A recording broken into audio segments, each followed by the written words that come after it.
Kingdom financial system. Nah, harus diuji terlebih dahulu. Lihat, itu seperti bunyinya seperti seakan sebuah tagline, harus diuji terlebih dahulu. Jadi begini saudara, apapun yang kita percayai dalam perjalanan kekristenan kita di dalam Tuhan, ya, yang pernah kita dengar, yang pernah kita baca, yang kita yakini, yang kita percayai itu harus diuji terlebih dahulu. Karena sebelum melalui sebuah ujian, maka semuanya baru berupa sebuah teori atau kata orang. Ya, oke, saya baca sendiri. Ya, tapi apakah kita pernah mengalami? Nah, masuk ke sebuah ujian tentunya tanda kutip tidak selalu enak dan tidak semua orang suka jika berkaitan sama ujian. Tapi dalam hal-hal tertentu dalam perjalanan kita yang namanya ujian ini tidak bisa kita hindari, akan selalu ada. Dan setelah sebuah ujian tentunya ada yang namanya status lulus atau belum lulus, begitu kan? Ya, semua kita pernah mengalami ujian kalau kita ingat kapan kita sekolah, ya. Sehingga itu tidak bisa terhindarkan. Nah, begitu pula dalam perjalanan kekristenan kita, ya, selalu harus mengalami ujian. Nah, kaitannya kali ini adalah dengan financial system. Kalau kita bicara financial system, tentunya apa yang dipercaya dunia ini dengan yang dipercaya di dalam Alkitab itu tidak sama, bahkan seringkali berlawanan bahkan 180 derajat. Alkitab berkata apa, dunia berkata apa, tidak selalu sama, bahkan seringkali tidak sama. Nah, ayat pertama yang akan kita buka adalah ini saudara. Saya percaya kita semua pernah dengar. Matius 6 ayat 24. Mari kita baca bahasa Indonesia. Tak seorang pun dapat mengabdi kepada dua tuan. Nah, kata tuan di situ sama artinya dengan Tuhan, yang berarti master atau lord. Ya. Katakan tidak bisa mengabdi kepada dua tuan. Karena jika demikian, ia akan membenci yang seorang dan mengasihi yang lain, atau ia akan setia kepada yang seorang dan tidak mengindahkan yang lain. Kamu tidak dapat mengabdi kepada Allah dan kepada Mammon. Mammon itu bahasa Aram, ya, bahasa Aramaik yang aslinya adalah mammona, yang bisa diartikan sebagai money atau uang, atau riches, kekayaan, atau pencapaian, atau sebuah profit atau possession, kepemilikan. Nah, perhatikan yang di highlight saudara. Ya, lihat, ini bahasa Inggrisnya. Hate, love, loyal, despise. Berlawanan ya. Hate lawannya adalah love, loyal, despise. Maka dikatakan ia akan membenci yang seorang dan mengasihi yang lain, atau ia akan setia yang pada seorang dan tidak mengindahkan lain. Ada dua kontradiksi, hate, love, ya, loyal, despise. Seperti kita tahu, berjalan di tangan Tuhan tidak ada abu-abu. Kalau nggak hitam putih, kalau nggak kita di kiri, kita di kanan. Tidak bisa sebelah kaki kita gelap, sebelah kaki kita diterang. Nggak bisa. Tidak ada abu-abu. Di dunia banyak abu-abu. Tidak demikian berjalan dengan Tuhan. Ya. Dan ini dikatakan tidak bisa mengabdi kepada dua tuan, two lords. Jadi pada saat kita lihat Alkitab, kita bisa menemukan ada dua Tuhan. Cuma dua, tidak tiga, tidak lebih. Hanya dua. Either God yang kita kenal, yang kita sebut dengan Jehovah, atau Mammon. Cuma itu. Jadi kalau kita lihat dalam kehidupan sekarang, ya, karena kita tahu tidak ada tengahnya, ya kan? Kalau nggak kita di sana, kita di sana. Kalau kita tidak sedang mengabdi kepada Tuhan, God, Jehovah, berarti kita sedang mengabdi ke yang satunya. As simple as that. Sadar atau tidak, suka atau tidak suka, demikian kondisinya. Nah, ini dia. Apa hubungannya dengan ujian? Setiap kita kalau ditanya, kita tentunya bilang, ya saya tentunya mengabdi kepada Tuhan. Betul kan? Saya berdoa setiap hari. Nanti dulu, mari kita uji dulu. Kan begitu kan? Itu yang gak enak saudara. Karena pada saat kita menyimpang, seringkali kita tidak sadar bahwa ternyata saya sudah di sebelah, sudah di sisi yang satunya. Itu seringkali tidak sadar. Tidak sadar. Jadi di mana posisi kita, siapa Tuhan kita, itu yang harus diuji.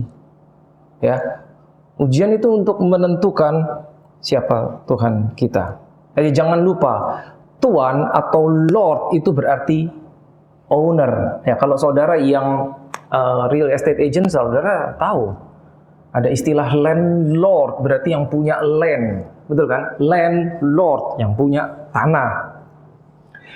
Pada saat kita berdoa di hadapan Tuhan dan kita mengatakan Lord, menyebut dia sebagai Lord, berarti titik itu kita sedang mengakui dia yang memiliki kita. Amin, saudara.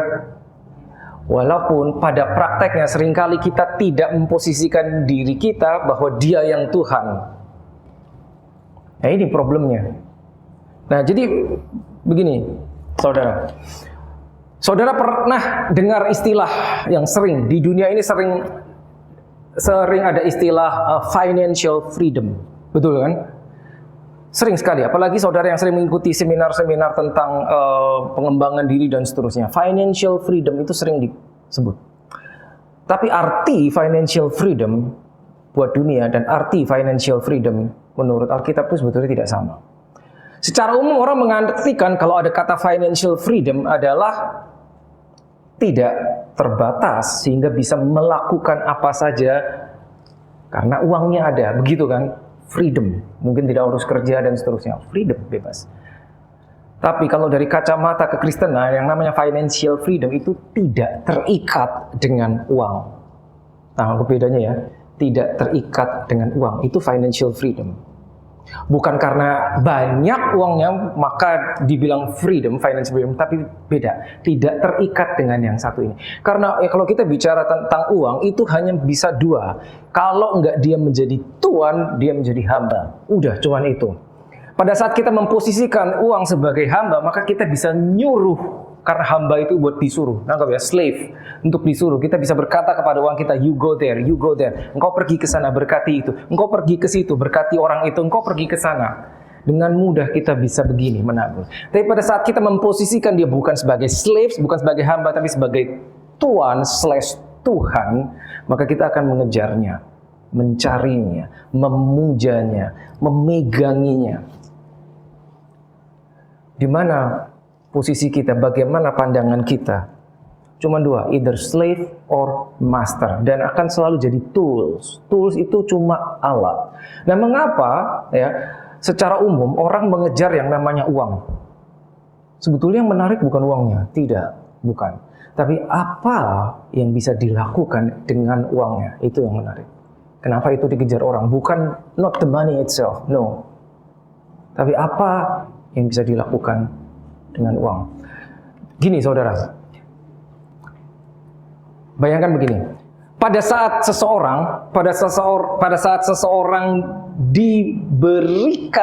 diberi uang sejumlah besar sekali, berarti kita tahu misalkan ada seseorang diberikan tiba-tiba dia menerima katakanlah 10 juta dolar, maka aslinya orang itu akan terlihat.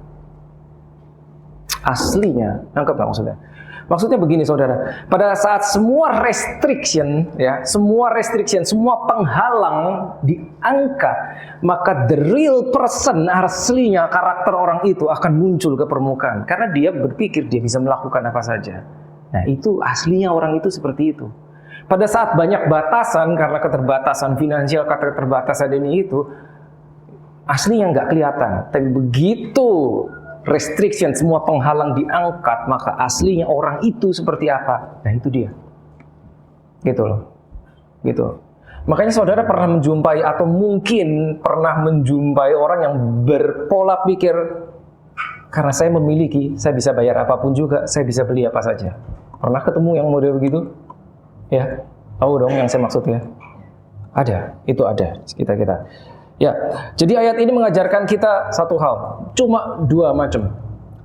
Ya, kalau Tuhan kita bukan God, Jehovah, berarti yang satunya, karena tidak ada lain. Ya, now ada satu yang menarik di Alkitab. Mari kita buka di Matius 19. Oke, multimedia bisa tolong? Matthew 19, yes ini dia. Nah. Suatu saat, ini terkenal cerita ini. Suatu saat, pada saat Yesus mengajar, ada seorang, Alkitab mencatat seorang rich young ruler. Seorang muda yang kaya. Dia bukan cuma muda, ya, tapi dia kaya.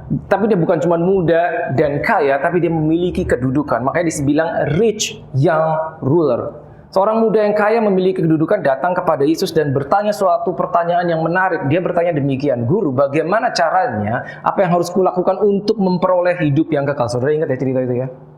Lalu dijawab sama Yesus, diberikan hukum Taurat. Engkau tahu apa yang tertulis di dalam hukum Taurat, ya?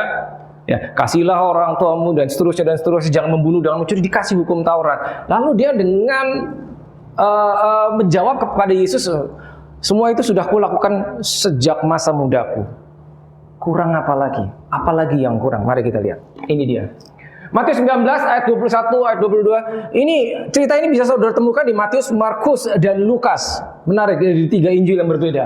Nah, kata Yesus kepadanya, kepada anak muda itu, "Jika engkau hendak sempurna." Ingat ya, pertanyaannya adalah bagaimana supaya saya bisa memperoleh hidup yang kekal. Hidup yang kekal. Dijawab Yesus, "Jikalau engkau hendak sempurna, pergilah, jualah berapa banyak? Jualah segala milikmu, habis itu, dan berikanlah itu kepada orang miskin, maka engkau akan beroleh harta di surga." Nah ini menarik, dia tidak bilang, "Tuhan, aku pengen masuk surga." Dia nggak gitu ngomongnya. Dia cuma bilang bagaimana apa yang harus kulakukan untuk memperoleh hidup yang kekal. Lalu dikasih caranya. Engkau akan memperoleh harta di surga. Kemudian, nah ini, datanglah kemari dan, bukan cuma datang. Datanglah kemari dan percaya kepadaku. Enggak toh? Datang kemari dan follow me, ikut aku. 22. Ketika orang muda itu mendengar perkataan itu, pergilah ia dengan sedih sebab banyak hartanya. Ingat, ini bukan orang jahat. Tidak. Rich young ruler ini bukan orang jahat. Dia orang baik. Keinginannya bukan jahat, keinginannya juga baik. Karena dia berkata, "Saya ingin memperoleh hidup kekal." Lalu begitu diberi jawabannya, kita tahu ceritanya. Dia pergi dengan sedih karena banyak hartanya. Nah sekarang kita lihat. Jualah segala milikmu. Saya tanya kepada setiap kita, jika kita berada di posisi orang muda ini, apakah ada di antara kita yang berani melakukannya? Jualah semua. Sebentar Tuhan, kenapa kok nggak sebagian aja? Setengah deh. Jualah semua. Pernah kepikir nggak? Kenapa harus semuanya? Habis dong. Ini yang namanya tidak masuk akal. Ini yang namanya bertentangan dengan dunia. But it's in the Bible. Yang ngomong siapa? Yesus sendiri. Apakah ada di antara kita yang bisa melakukannya? Ya, mungkin tidak. Tapi menariknya begini, mengapa harus semua? Enggak sebagian loh. Terus ditambahin pula, setelah itu kan kita tahu, dia pergi dengan sedih sebab banyak hartanya. Dia membanggakan diri, ya saya tahu hukum Taurat, saya sudah melakukannya sejak kecil. Berarti dia bukan orang jahat, dia taat dengan hukum Taurat. Tapi hukum Taurat pertama berkata apa? Let there be no other God. Jangan ada padamu Allah lain. Itu nomor 1. Nomor 1. Jadi pada saat dia datang, Yesus sudah tahu. Ingat tadi ya, yang pertama kan kita sudah bahas, cuma ada 2 Tuhan toh. Ya ini Tuhannya dia. Sebab ini loh, nah ini Tuhannya dia, hartanya banyak. Sehingga meskipun dia berkata, saya bisa melakukan semua hukum Taurat nomor 2 sampai 10, tapi yang nomor 1 dia tidak bisa. Akhirnya dia pergi. Loh, tadi datang kepada Yesus, bilang, bagaimana caranya supaya hidup kekal? Jadi nggak jadi dong. Nggak jadi. Nggak jadi. Bukan orang jahat. Ingat, bukan orang jahat. Orang baik. Orang baik. Bukan orang baik. Bukan orang jahat. Ini orang baik. Nah, begini saudara. Ini sedikit mengganggu. Mengapa harus semua? Saya kasih ilustrasi begini saudara. Oke. Katakanlah begini, saudara memiliki uang 70. Ini secara matematis biar gampang lah, ya. Saudara memiliki uang 70 katakanlah. Now, saudara memiliki keperluan, saudara ingin membeli sesuatu, memiliki keperluan yang membutuhkan uang 100. Gampang dong matematik, kurangnya berapa? 30. Nah, terus karena masih kurang 30, karena kita orang percaya, kita datang kepada Tuhan, kita berdoa, Tuhan tolonglah, karena masih kurang 30. Berarti in that moment, di titik itu, kita bergantung, berharap kepada Tuhan cuma 30%, tidak 100%. Kenapa? Karena Tuhan, aku udah punya 70. Aku cuma perlu bantuanmu 30. Sehingga pada saat akhirnya dipenuhi semua, dia bersyukur kepada Tuhan. Praise the Lord. Akhirnya saya mendapat 100. Tapi kemuliaan yang Tuhan terima hanya 30%. Anggap saudara. Did you get this? Halo? Enggak 100%. Lalu bagaimana dengan yang berkata segala kemuliaan hanya bagi Tuhan? Apa iya? Ternyata belum tentu. Kita bisa ngomong segala kemuliaan buat Tuhan. Tapi saya udah punya tuh 70 Tuhan. Kau 30, kan kau cuma nolong aku 30% Tuhan. Itu menjawab mengapa pada saat Yesus mengajar muridnya dan menyuruh muridnya, kok kamu pergi berdua ke kota yang di depan, ya, dengan pesan, heal the sick, cleanse the lepers, raise the dead, cast out demons. Terus dikasih pesan gini kan, jangan bawa apa-apa, gak boleh bawa kasut, gak boleh bawa uang. Aneh loh. Dikirim mission trip, nggak boleh bawa uang. Gimana? Supaya engkau belajar bergantung kepadaku bukan 10%, bukan 90%, tapi 100%. Masuk akal? Tidak. Ada di Alkitab? Yes. Yang ngomong siapa? Yesus. Gampang? Tidak mudah. Sangat tidak mudah. Lalu dia dilanjutkan nih kalau saudara lihat ya. Yesus berkata, ini dia. Ini ayatnya bukannya gini, harusnya sesudahnya ini. Ya, Yesus berkata kepada muridnya, aku berkata kepadamu, ini kan udah pergi ya, dia pergi, ya kan? Dengan sedih karena banyak hartanya. Yesus berkata kepada muridnya, aku berkata kepadamu sesungguhnya sukar sekali bagi seorang kaya untuk masuk ke dalam kerajaan surga. Sekali lagi aku berkata kepadamu, lebih mudah seekor unta masuk melalui lubang jarum daripada seorang kaya masuk ke dalam kerajaan surga. Sukar. Bukan mustahil, tapi tidak mudah. Bukan cuma sukar sekali. Susah banget. Kenapa? Lihat gambar ini.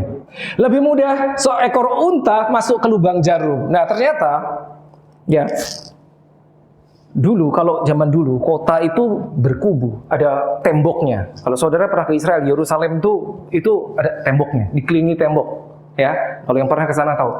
Nah, lalu ada yang namanya gerbang kota. Gerbang kota itu besar sekali. Tapi jika jam tertentu, biasanya kalau sudah menjelang gelap malam, gerbang kota ditutup. Yang gede ini ditutup. Tapi ada yang kecil. Nah, ini yang disebut the eye of the needle. Lubang jarum itu yang ini. Gitu. Nah, bayangin untanya segini. Unta pada saat itu dipakai sebagai hewan yang selalu untuk membawa beban. Jadi unta itu tidak pernah jalan tanpa membawa apa-apa. Jadi kalau saudara lihat ini, nah ini lihat nih. Ini pasti ada beban, ada sesuatu, taruhin barang, apakah mungkin orang yang menungganginya. Dan ini susah banget masuk situ. Bukan nggak mungkin, tapi susah sekali. Caranya harus lihat. Nah, bebannya turunin dulu. Baru dia muat masuk kemari. Yesus bicara seperti itu, alangkah sulitnya, lebih mudah ini masuk ke sini. Seringkali apa yang kita kejar itu membebani kita. Secara kita mengejar sesuatu finansial, ya, mencari financial freedom itu membebani kita. Yesus mengajarkan taruh dulu. Tahukah saudara?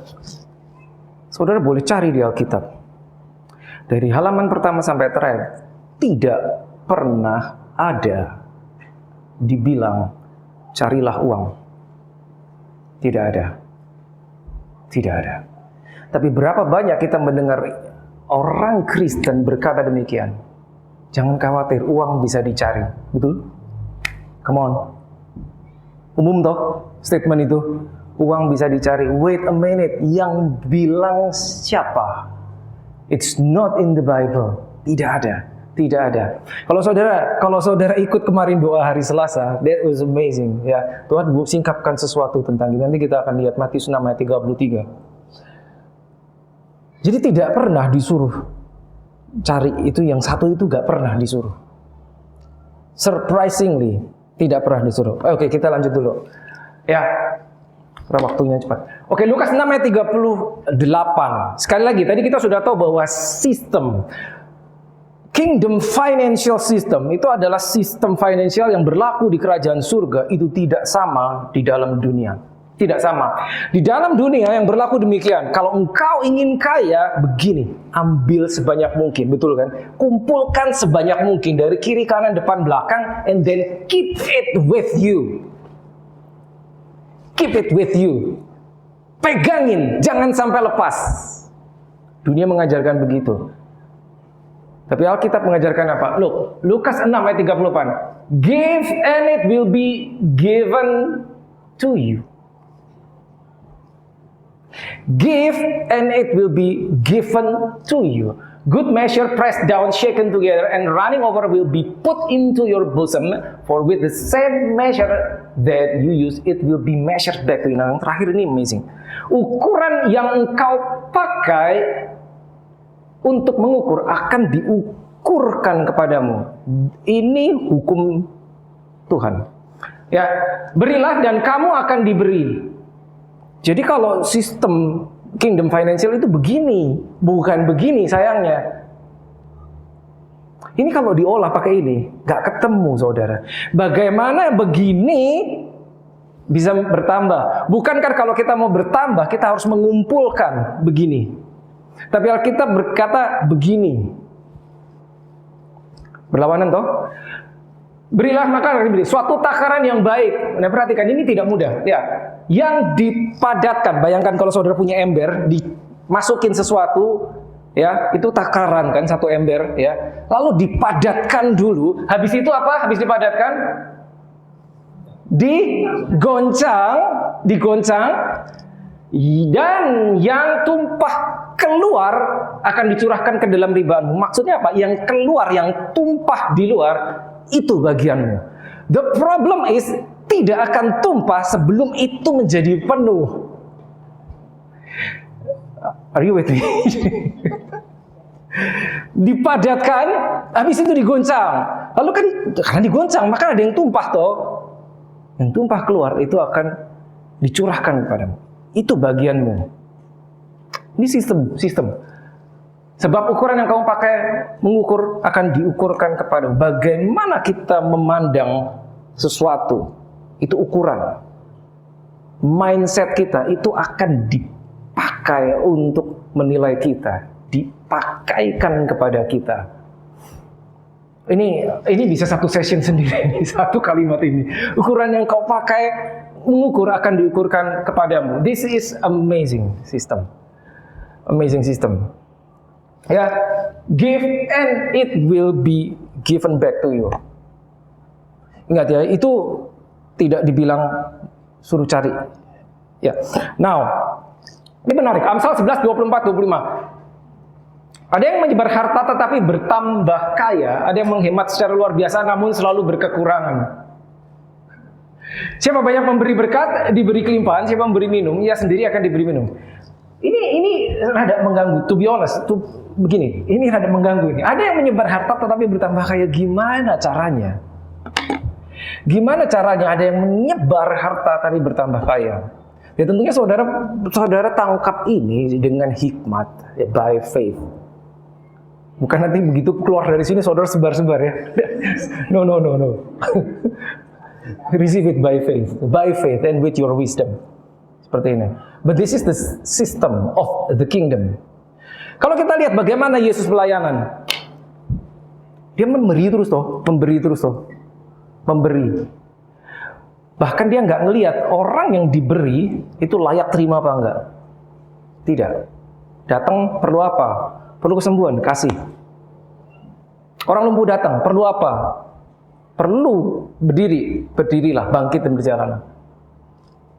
Kalau dilihat hanya yang layak terima, yang menerima, yaitu orang-orang itu nggak ada yang sembuh semua datang kepada Yesus karena tidak satu pun layak. Ya. Tapi intinya begini saudara, give and it will be given back to you is a system. Saudara ingat ya, kita bicara kingdom system. Semalam kita baru masuk, 2 hari lalu kita baru masuk the kingdom of God, materi dalam Psalm seri 5. Saudara ingat suatu cerita di perjanjian lama. Orang terkaya di atas muka bumi yang pernah hidup adalah Salomo tuh. Seorang raja Israel, Salomo. Dia kaya, kekayaannya itu kalau di valuasi dalam jumlah sekarang itu fantastis sekali. Seorang yang sangat kaya, tapi bukan cuma sangat kaya, dia paling berhikmat di atas muka bumi. Lalu suatu kali ada seorang ratu, that means another king atau queen dari negara lain, dari Ethiopia datang. Dan kalau saudara baca, si ratu dari negeri, Ratu Sheba dari Ethiopia itu datang membawa persembahan. Bayangkan begini, saudara kalau datang ke hadapan raja, saudara membawa sesuatu untuk dipersembahkan kepada raja. Betul kan? Karena tidak tangan kosong. Oke? Bener kan? Pertanyaannya, yang mau dibawa apa? Biasanya kalau kita datang, kita mau memberikan sesuatu kepada orang, kita mikir, apa sih yang dia belum punya? Lah ini raja. Apa yang dia belum punya? Dia udah punya apa aja? Semua dia sudah punya. You name it, dia punya semua melebihi apapun. Jadi Ratu Negeri Sheba itu dia datang membawa persembahan yang banyak sekali. Tapi apa yang terjadi? Begitu dia pulang, yang dibawa lebih banyak. Nangkap maksudnya? Ya, pada saat dia datang mempersembahkan persembahan yang begitu banyak kepada Raja Salomo, begitu pulang dibales, dikasih, tapi dikasihnya lebih banyak. Now, wait, this is a system. God is a king and the king. Pada saat kita membawa sesuatu, you know the rest. Kampara shikin dan ratak. Pada saat kita membawa sesuatu ke hadapan raja, apakah dia akan membiarkan kita memberi lebih banyak? We cannot outgive the gift of the king. Gak bisa. Kita membawa satu, kita pulang pasti lebih dari satu. Kenapa? Karena itu karakteristik kingdom, kerajaan seperti itu. Kita memberi satu, kita pulangnya bawa lebih dari satu. Raja itu demikian. Ada satu cerita, saya nggak tahu ini benar apa enggak, tapi ini menarik. Seorang namanya Alexander the Great, ya. Alexander the Great, dia seorang raja.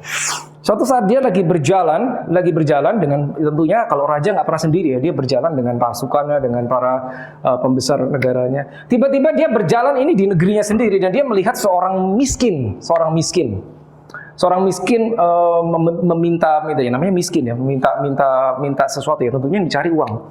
Lalu sang raja berhenti dan dia memberikan keping emas, jadi uang emas. Dikasih buat orang miskin, orang miskin pinggir jalan dikasih.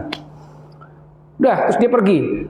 Nah, lalu salah satu pekerjanya kerajaan ya, salah satu orang terdekatnya, dia heran, kenapa dikasih emas? Ini cuma orang miskin. Dia bertanya kepada rajanya, raja, mengapa engkau memberikan kepingan uang emas? Bukankah orang itu, katakanlah dia mungkin dikasih satu keping perak saja sudah cukup lah untuk memenuhi kebutuhan dia. Atau mungkin bahkan dikasih perunggu, atau bahkan mungkin dikasih keping yang udah tembaga aja cukup lah. Kenapa harus emas yang dikasih, tuanku raja? Dia nanya gitu sama rajanya. Jawabannya si raja menarik. Rajanya bilang begini, kalau saya kasih perak, itu sesuai dengan kebutuhan dia, betul. Saya kasih tembaga, saya kasih perunggu, itu sesuai dengan kebutuhan dia. Tapi kalau saya kasih emas, itu sesuai dengan pemberian saya. Nangkep nggak? Karena dia raja, maka yang keluar dari perbendaharaan raja is the best. Begitu saudara. it suits my giving, bukan it suits his need. Gitu. I don't know if you getting this. Kiranya Tuhan berikan pengertian kepada kita. Ya, jadi we learn something. Sistem dunia tidak sama dengan sistem surga. Lihat contoh lain. Nah, Lukas 21 ayat 1 sampai 4. Ya, Yesus sedang mengajar murid-muridnya di bait suci. Nah, ini dia. Ketika Yesus mengangkat mukanya, ia melihat orang-orang kaya memasukkan persembahan mereka ke dalam peti persembahan. Ia melihat juga seorang janda miskin, perhatikan, miskin, memasukkan 2 peser ke dalam peti itu. Lalu ia berkata, aku berkata kepadamu, sesungguhnya janda miskin ini memberi lebih banyak daripada semua orang itu. Memberi lebih banyak daripada semua orang itu. Orang-orang lain itu orang-orang kaya, ya, lihat ya ini ya. Ya, sesungguhnya janda miskin ini memberi lebih banyak daripada semua orang itu, sebab mereka semua memberi persembahannya dari kelimpahannya, tetapi janda ini memberi dari kekurangannya, bahkan ia memberi seluruh nafkahnya. This is shocking. Kenapa Yesus ngomong begini? Lihat, Jesus is the king. Dia beroperasi 100% di dalam the kingdom system. Ya, saya kasih ilustrasi begini, saudara. Ada seorang memberi 10, katakanlah, biar gampang secara matematika ya. Seorang memberi 10. Ya, di dalam perbendaharaan dia, katakanlah di dalam rekening dia punya 100. Dia kasih 10. Ini orang pertama. Lalu orang kedua memberi 10 juga. Rekening dia ada 1000. Orang dunia akan melihat begini, pemberiannya sama besar toh? Halo, 10, yang orang kedua memberi 10 juga. Tapi kalau Tuhan lihatnya nggak gitu, bukan jumlahnya yang dikasih berapa, tapi apanya? Apa? Prosentasenya. Yang pertama memberi 10 dari 100. Berarti dia membeli berapa persen? 10%. Yang kedua memberi 10 dari 1000. Cuman 1%. Ternyata apa yang dilihat Tuhan, ini kan begini tuh. Bener kan sih? Ya, ini orang kaya memberi banyak. Tiba-tiba seorang janda miskin memberi cuma 2 keping. Tapi itu 100%. Tapi Yesus bilang apa? Janda miskin ini memberi lebih banyak dari semua orang itu. This is the system of the kingdom. Secara dunia orang menilai begini. Kalau kita lihat gini, pada umumnya seorang dianggap sukses satu kalau dia memiliki banyak dan dia mencapai banyak. Betul kan? Sukses. Yang dicapai banyak, yang dimiliki banyak. Umum dunia bahkan berkata begitu. Orang yang punya banyak, katakanlah orang yang punya kekayaan banyak, dia akan dianggap sukses. Nggak usah diselidiki belakangnya, pokoknya dia sukses, langsung akan dibilang gitu. Tapi kalau Tuhan lihatnya nggak gitu. Bukan how much you have, but how much you give. How much you give, itu menentukan suksesmu. Ukuran kesuksesan bukan how much you get, how much you give. Beda, 180 derajat bedanya. Sehingga orang dunia seringkali berkata demikian. Apa istilahnya? Take and give, apa? Iya, take and give ya. Bener, give and take and give. Ya. Pada saat mau deal bisnis gitu kan. Sering bilang, ya take and give lah. Ya kita kita beri, ya kita ambil juga. Tapi sebetulnya itu tidak 100% akurat. Not take and give. Itu dunia. Kalau kingdom system bukan take and give atau give and take, no. Tapi apa? Give and receive. Beda toh? Take and give atau give and take, whatever lah. Ya. Kasih, ngambil, atau take and give. Biasanya take and give yang disebut, ambil dulu habis itu baru give. Kalau ini beda. Give and receive. Bukan take, receive. This is not easy. This is not easy. Satu cerita menarik, saya nggak tahu ini benar apa nggak, tapi ini populer cerita ini. Saudara tahu seorang yang pernah menjadi orang terkaya di dunia namanya Bill Gates. Dia pernah menjadi orang terkaya di dunia, mungkin sekarang bukan orang terkaya di dunia. Ada satu cerita tentang orang ini begini. Dulu sekali, waktu dia belum menjadi orang kaya di New York, ya, dia selalu bekerja naik train, dan di train station, ya, dia ingin membeli koran, tapi dia cari uang receh gitu, dia nggak nemu.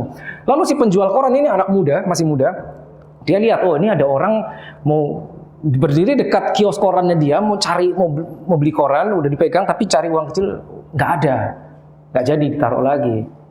Tanya, kenapa kok nggak jadi? Nggak ada uang kecil, bawa aja, kasih korannya gratis, dikasih gratis. Dah. Kesempatan lain, begitu lagi. Di stasiun yang sama, kios yang sama, penjual koran yang sama. Begitu lagi terulang. Bawa aja, nggak apa-apa. Nggak apa-apa, aku masih bisa untung. Si anak muda ini bilang gitu sih. Masih bisa untung lah, aku nggak rugi lah. Kasih kamu 1-2 koran, 2 kali. Sekian belas tahun kemudian, dia sudah menjadi orang yang sukses, sangat kaya. Dan dia teringat, oh dulu ada orang yang pernah ngasih koran saya. Lalu dia kembali ke stasiun itu, dia cari yang mana ini yang dulu orang pernah ngasih koran saya. Ketemu, masih ada, kiosnya masih ada, orangnya masih sama, ya tentunya sudah berumur, masih jualan koran. Terus dia datengin orang itu. Kamu ingat saya nggak? Oh iya, saya ingat. Do you know who I am? Kamu tahu siapa saya? Ya, saya tahu. Kamu adalah orang terkaya sekarang. Saya mau membayar apa yang pernah kamu berbuat baik kepada saya. Dia mau memberi something. Dan anak muda ini, penjual koran ini berkata sesuatu yang menarik. You cannot outgive my giving. Engkau tidak bisa melebihi pemberian saya. Oh, dia heran. Maksudnya apa? Karena saya memberikan padamu dari kekurangan saya. Sekarang kamu udah punya segitu banyak. You have everything. Sehingga apa yang kamu berikan sekarang dari kelimpahan tidak bisa mengalahkan pemberian saya, walaupun itu cuma 2 koran harganya. Cerita yang menarik. Gak tahu itu benar apa enggak, ya, tapi itu populer cerita itu. Nah, I have to quick. Ya, Yohanes 6 ayat 4-8. Oke. Ini cerita terkenal saat Yesus memberi makan 5.000 orang. Sangat terkenal, kita semua pernah mendengar. Mujizat memberi makan 5.000 orang, 5 roti 2 ikan. 5.000 orang laki-laki. Lihat, ya, saya ambil bahasa Inggris ya. Then Jesus lifted up his eyes and seeing a great multitude coming towards him, he said to Philip, muridnya, Filipus, ya, dia tanya kepada Filipus, diuji, muridnya diuji. Lihat, where shall we buy bread that these may eat? But this he said to test him, untuk menguji, ya, kan harus diuji dulu tadi kita udah bilang, untuk menguji dia, because he himself knew what he would do. Jadi sebetulnya Yesus sudah tahu, tapi dia, aku coba muridku tahu nggak? Filipus ditanya. Lalu 7, Philip answered him, 200 denarii worth of bread is not sufficient for them, that every one of them may have a little. Nomor 1, jawaban murid pertama. Roti seharga 200 dinar nggak cukup, Tuhan. Oke, nomor 8, ayat 8. One of his disciples, Andreas, tadi Filipus ya, Simon Peter's brother, said to him, there is a lad, ada seorang anak kecil here who has 5 barley loaves and 2 small fish. But what are they among so many? 2 muridnya memberi komentar dalam sebuah ujian. Kita lihat ya. Let's go deeper. Nomor 1, Yesus memberi makan 5.000 orang. Itu kayak KKR di padang gurun yang datang 5.000 kali mungkin 15.000 dengan wanita dan anak-anak. Nomor 1 begini. Yesus tidak harus memberi makan. Tidak harus. Tidak ada kewajiban memberi makan. Mereka datang sendiri, kan nggak diundang toh. Udah datang ya, mengikuti, mungkin ada mujizat kesembuhan, selesai bubar, dia bilang muridnya kasih makan. Ingat, dia tidak harus melakukannya. Nah, Kita lihat apa jawaban muridnya. Nomor 1, Filipus bilang gini, seharga 200 dinar roti itu tidak cukup.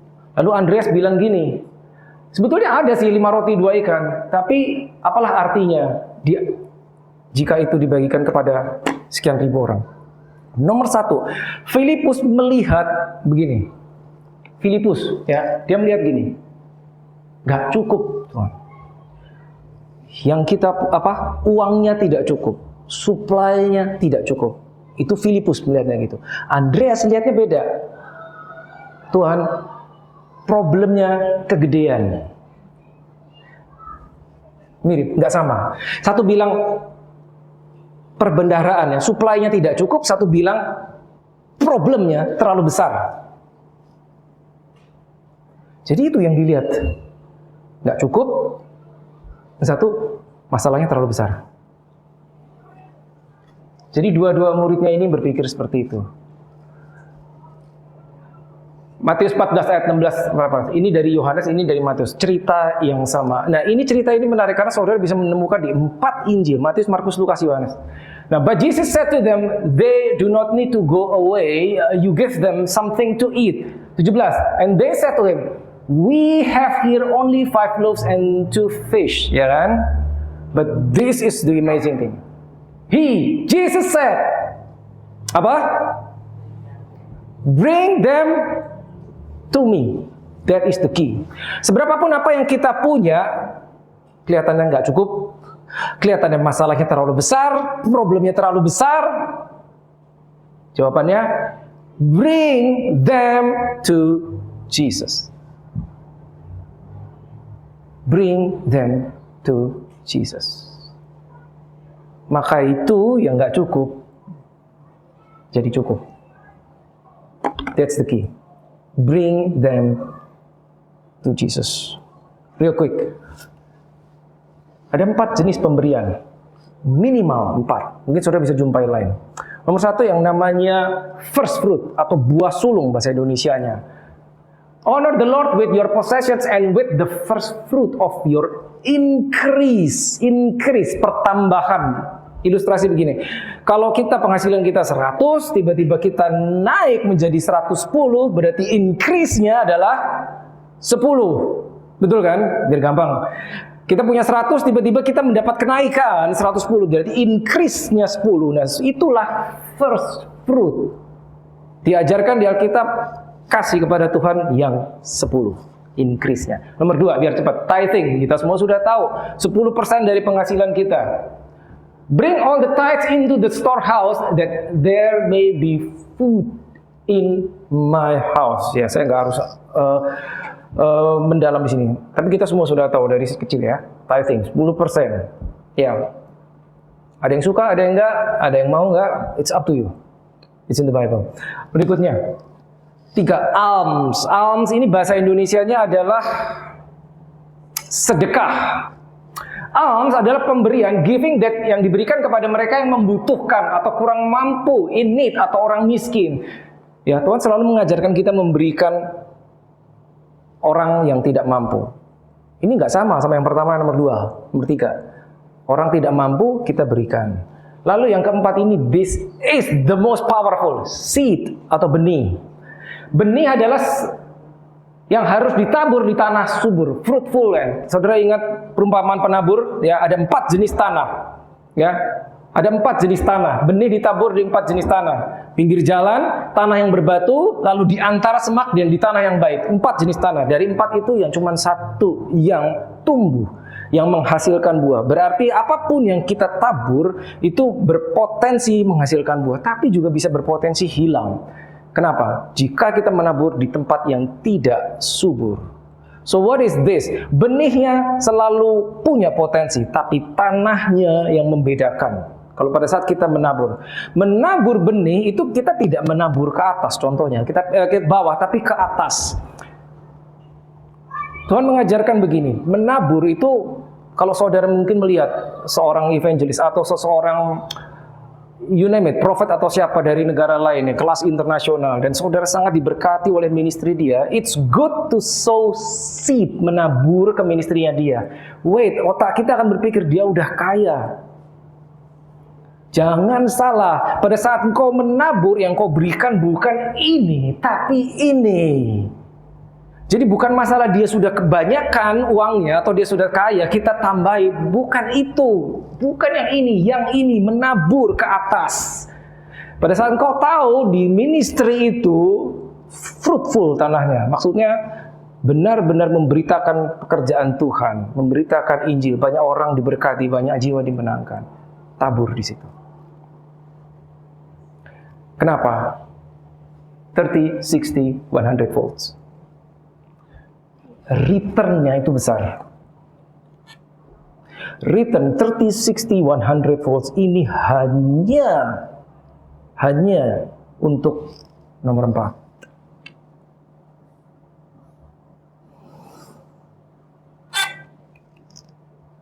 I have to close with this. Matius 6 ayat 33. Carilah dahulu kerajaan Allah dan kebenarannya, maka semuanya itu akan ditambahkan kepadamu. Hari Selasa kemarin saya share ini. Yesus ngomong gini karena begini, ini khotbah di bukit, dia sedang mengajarkan sesuatu yang kontennya tentang kekhawatiran. Jangan khawatir akan apapun juga, begitu kan dia mengajar. Jangan khawatir akan apa yang kau makan, akan apa yang kau minum, akan apa yang kau pakai. Don't worry about those things. Ya, semua itu dikatakan demikian dicari oleh bangsa-bangsa yang tidak mengenal Allah. But you seek first the kingdom of God and its righteousness, and all these things shall be added to you. Ya, beberapa dari saudara sudah dengar Selasa kemarin. Semua yang dicari dunia itu adalah seperti dicari bangsa yang tidak mengenal Allah. Jadi dia tidak menyarankan kita ikut nyari yang itu. Lalu, carilah dahulu. Nah, ini kalimatnya rada aneh. Carilah dahulu kerajaan Allah dan kebenarannya, maka semuanya, apa itu? Ini kan variabel. Semuanya apa? Semua yang dicari orang itu, yang tadi dicari orang yang tidak mengenal Tuhan, itu akan ditambahkan kepadamu. Bukankah kalimatnya harusnya begini? Tetapi carilah dahulu kerajaan Allah dan kebenarannya. Carilah dahulu yang ini nih. Habis itu kamu boleh cari yang tadi. Seandainya kalimatnya begitu, it's good enough toh. Carilah dahulu kerajaan Allah dan kebenarannya, baru cari yang itu. Tapi ternyata nggak begitu. Carilah dahulu kerajaan Allah dan kebenarannya, maka semuanya itu tambahin kepada kamu. This is powerful. This is powerful. Ini khotbah di bukit, Yesus sendiri yang mengajarkan. Di dalam kerajaan, in the kingdom of God, ownership itu sebetulnya tidak penting. Kenapa? Karena segala sesuatu milik raja. Yang ada di kingdom system itu adalah akses, bukan ownership. Akses berarti apa? Stewardship. Seberapa kita bisa mengelola apa yang dipercayakan kepada kita. Saya banyak kesaksian sebetulnya, tapi sayang waktunya nggak cukup. Maybe next time saya akan share. Ya. Dan jangan lupa, we have plenty of resources. Kita punya banyak resources. Resources itu supply. Bisa dari manapun. Bisa dari orang, dari pekerjaan, dari warisan, dari apapun juga, gift. Apapun juga. Itu resources. But we only have one source. Source, sumber cuma satu. Resources bisa banyak, tapi sumber cuma satu. Ya. Lalu, terakhir, provision. Kita sering berdoa buat provision, penyediaan Tuhan. But don't forget, provision is always for vision. Provision is always for vision. Pada saat kita datang di hadapan Tuhan dengan visi yang jelas, maka provision itu akan mengikuti. Seringkali kita datang ke hadapan Tuhan, kita minta A, B, C, D, E, tapi ditanya untuk apa kamu minta itu, kita nggak bisa jawab. Berarti we ask something without vision. Begitu saudara. So provision is for vision. Ada satu buku ini saya dapat dari seorang evangelist yang namanya Jim Baker. It's really good. Dia nulis buku When the Heaven Invades the Earth. Ya. invest your finance or invest your very very good one. Ya, ingat baik-baik bahwa kita belajar sistem kerajaan surga, ya, di mana itu berbeda jauh dengan sistem dunia. Oke, may the Lord give us understanding. Let us pray.